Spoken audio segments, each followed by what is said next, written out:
Please like this video and subscribe to the channel. Greetings, family, and welcome back to Raising the Vibe. Thank you so much for joining me for another video. In this video, I'd like to talk about what's going on with the U.S. banking system and why does it appear that our entire banking system is in crisis mode, and just briefly what we might want to do about it.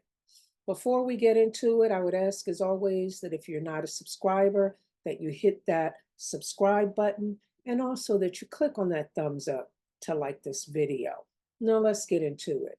So, as some of you may already know, the FDIC, which is the Federal Deposit Insurance Corporation that insures bank accounts up to $250,000 in America, the FDIC has recently reported that the US banking sector now has $517 billion in unrealized losses. And I've been digging into it. Depending on where you look, some sources tell you is based on commercial real estate. And then other resources will tell you that it's due to depreciations in residential mortgage-backed securities. Either way, however, it's clear that real estate is involved, whether commercial, residential, or both.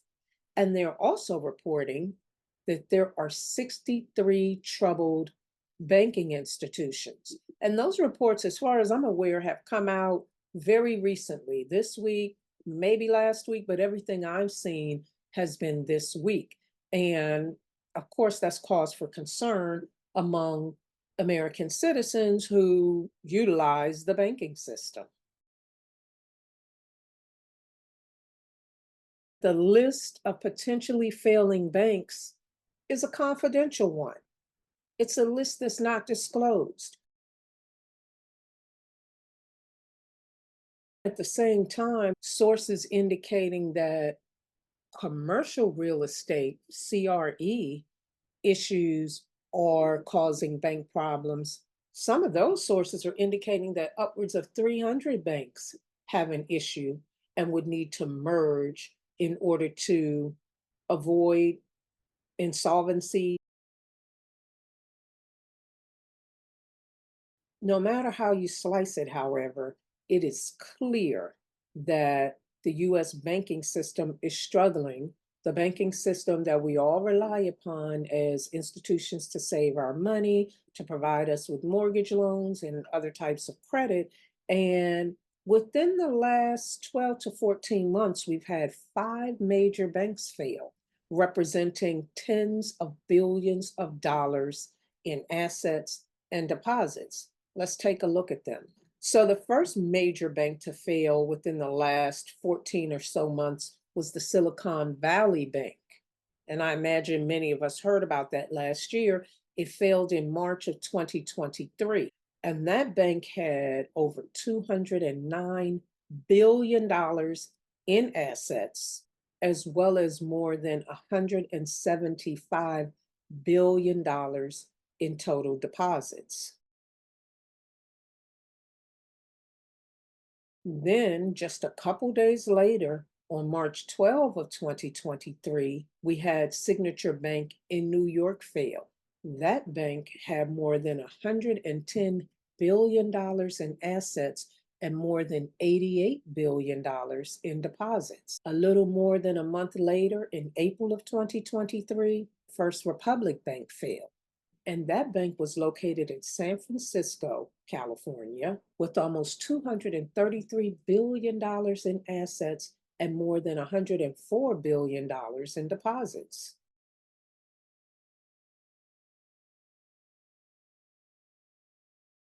Next, a bank in Kansas called the Heartland Tri-State Bank failed in July of 2023, and that bank had more than $139 million dollars worth of assets, as well as a little more than $130 million in deposits.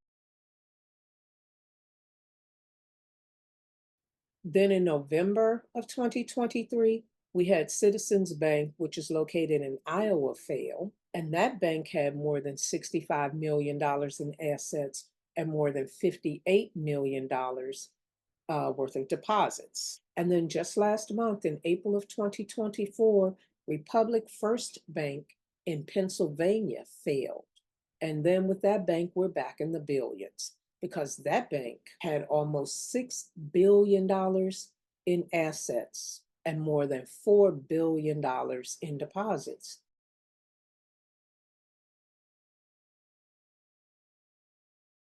So clearly, we're having an issue with our banking system.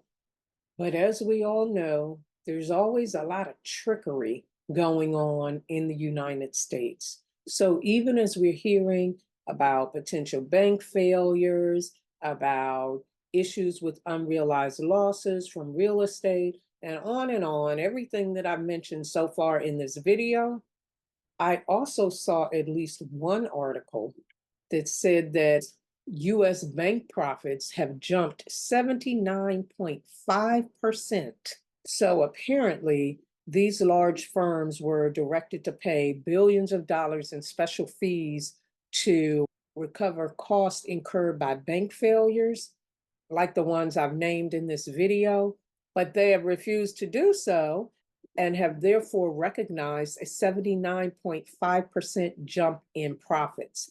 And I recall from a previous video mentioning how I want to say Bank of America and one other bank have realized record profits in the first quarter of 2024. So, as always in America, there's some trickery going on.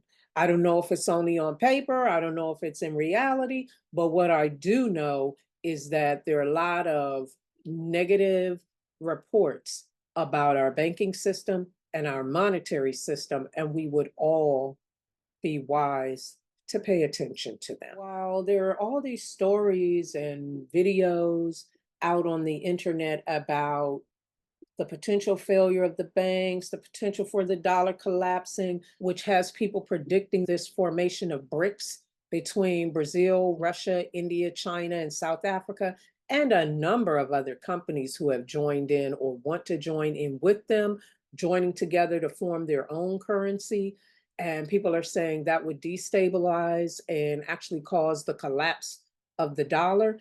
And there are all kind of articles out about that. The one thing that I will mention, I may perhaps go a little bit more in depth about BRICS in the future. But the one thing I do think is important to note is that BRICS seems to embrace digital currency.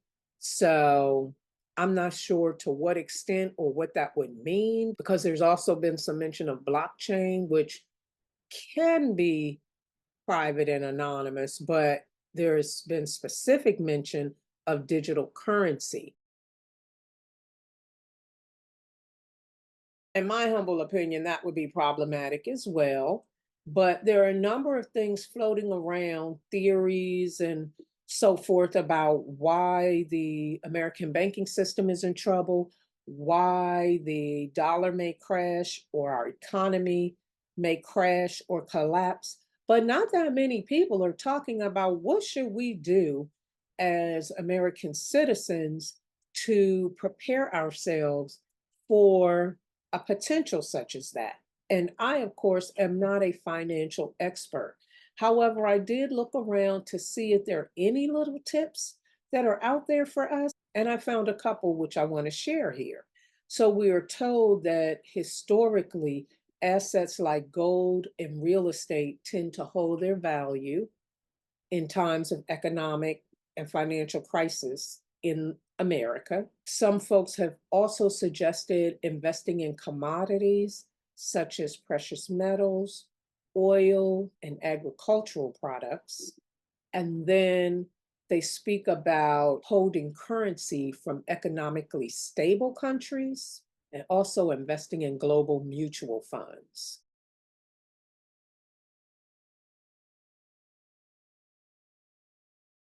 Again, I'm not a financial expert. I'm not actually recommending that anybody do any of this, nor am I predicting that the dollar and American economy will crash, collapse, fail, whatever term one might want to use. I am, however, saying that a number of indicators reflect negatively on the stability of the American banking system, the strength of the dollar, and our economic system. And I am also saying that the items I just mentioned, such as real estate, gold, investing in commodities, and currency of more stable countries and global mutual funds, are things that have been suggested by some financial experts and are perhaps things that one might want to look into as ways to potentially avoid being overly negatively impacted by any kind of issues that are affecting our banking system and the strength of the dollar. I mean, it seems to me that if you're an American citizen living in America and that happens, you're going to be impacted. But perhaps one might look for steps that you can take to minimize the negative impact on you, your household, your family. And I would encourage any viewers who have other tips that, again, should be looked into. People have to do their research. This is such a critical issue, way too important to be taking advice from other people and running with it. But we are looking for additional tips that we can research and look into as potential ways to avoid being harmed by whatever seems to be going on with the American banking system and our dollar. I'm going to end here. I don't want this video to be too long. I just wanted to bring this to our attention as something that we can start watching and paying attention to, and perhaps, if you think appropriate, preparing for. Thank you for joining me for this video. I hope you found this informative. And until the next video, family, peace and love and light. Please like this video and subscribe to the channel.